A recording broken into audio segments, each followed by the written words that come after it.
चंद्रमा के विवाह हुए 27। चंद्रमा रोहिणी से अधिक प्रेम करने के कारण विलासता में चला गया, जिसको वनस्पतियों का प्रजापति बनाया था, मुखिया बनाया था, स्वामी बनाया था।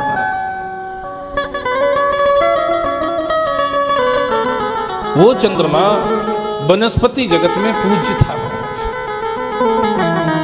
पर उस चंद्रमा ने विकास की जगह विलास का पथ पकड़ लिया।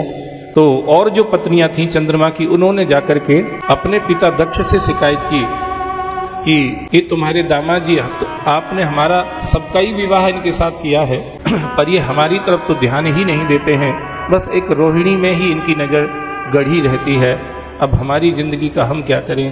ऐसा जब पिताजी से कहा तो दक्ष ने चंद्रमा को बुलाया, दामाद जी को बुलाया, जमाई राजा को बुलाया और समझाया, पर फिर भी चंद्रमा रोहिणी में अधिक आसक्त होने के कारण से अपनी अन्य 26 पत्नियों पर बिल्कुल ही ध्यान नहीं देता था।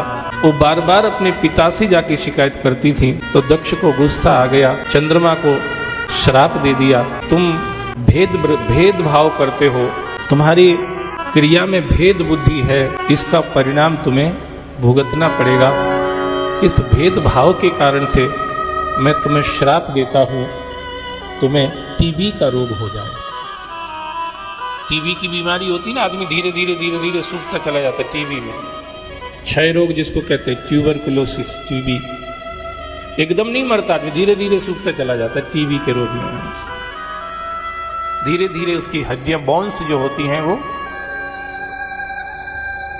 खत्म होती चली जाती हैं।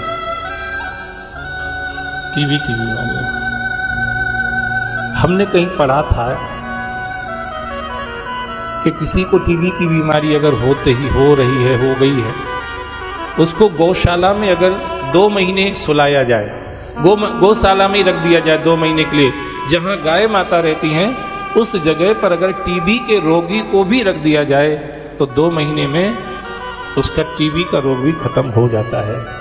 ऐसे गाय माता जहां रहती हैं वो स्थान इतना पॉजिटिव एनर्जी, स्वास्थ्यवर्धक होता है। और जिस घर में स्वस्थ लोग रहते हों, अगर उसमें कुत्ते को रख दिया जाए तो स्वस्थ लोग भी धीरे धीरे बीमार।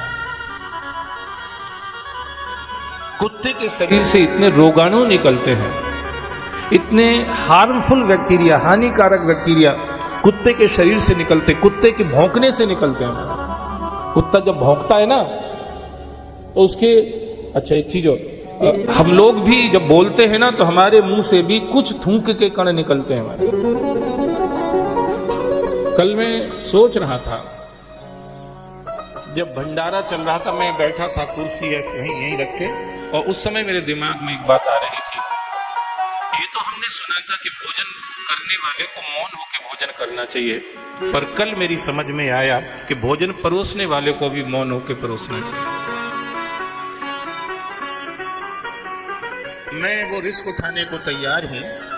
मुझे नहीं चाहिए कि आप पूरी राम, सब्जी राम, दाल राम, चटनी राम, पापड़ राम बोलो, और जो तुम रोटी, दाल, सब्जी, पापड़ सामने लेके बोल के परस रहे हो, उसमें तुम्हारे थूक के कण जिसको आप परस रहे हो उसमें जाए, तो मुझे लगा इससे अच्छा ये है कि खाने वाला मौन रह के खाए, उससे भी ज्यादा जरूरी है परोसने वाला मौन होके परसे।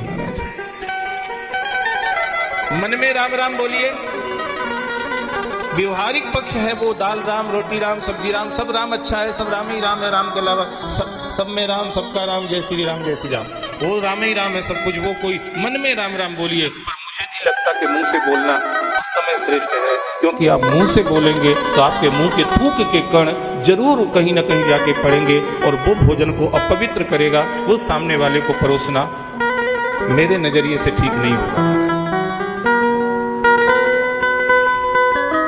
ये मैंने एक दिन जरूर कहा था, उसके लिए मैं माफी मांगता हूं कि भोजन परोसते समय भंडारों में आपने देखा होगा, आश्रमों में सब लोग ऐसे बोलते हैं, पर मैं प्रैक्टिकली जब उस चीज को देख रहा था तो मुझे लग रहा था इसमें कुछ मिस्टेक है।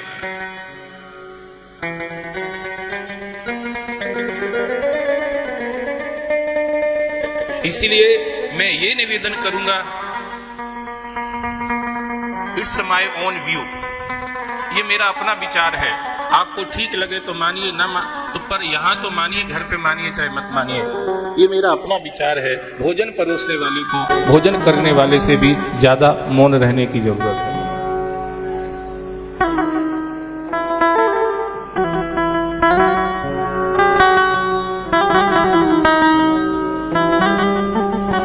कई लोग पूरी रोटी का टोपला सामने लिए खड़े, ले लो ले लो, एक तो ले लो, आधी तो ले लो। कहने में अच्छा लगता है, सुनने में भी अच्छा लगता है, पर फिर भी ये तो आश्रम है, ये ससुराल नहीं है महाराज। यहाँ कोई शर्माने अरमाने की तो बात है ही नहीं। आप प्रेम से प्रसाद पाइए, हर आश्रम की बात कर रहा हूं। प्रेम से प्रसाद पाइए, जितना पाना है उतना पाइए। कोई शर्माने की कोई बात नहीं, जो बार बार मनुहार करने की जरूरत पड़े ऐसे।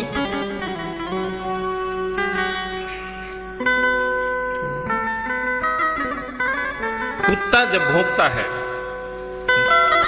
तो उसके मुंह से बहुत सारे रोगाणु निकलते हैं और वो घर के पूरे वातावरण को अपवित्र कर देते हैं, रोग युक्त कर देते हैं।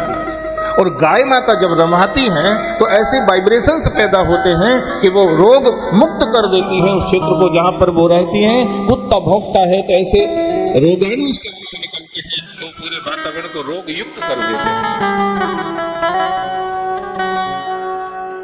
एक आदमी को आप 3 महीने गौशाला में रख दीजिए, दूसरे आदमी को आप 3 महीने कुत्ताशाला में रख दीजिए, 3 महीने के बाद निकाल के दोनों को खड़ा कर लीजिए सामने, आप कोई भी बता देंगे कि ये आदमी गौशाला में रहता है, ये आदमी कुत्ताशाला में रहता है।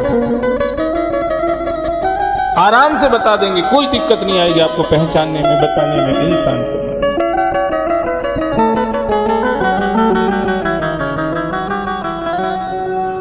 चंद्रमा को श्राप दे दिया दक्ष ने, तुम्हें टीबी का रोग हो जाए। अब चंद्रमा टीबी से ग्रस्त होकर के परेशान मारे मारे फिरने लगे, मुझे बचा लो, कोई बचा लो, कोई बचा लो।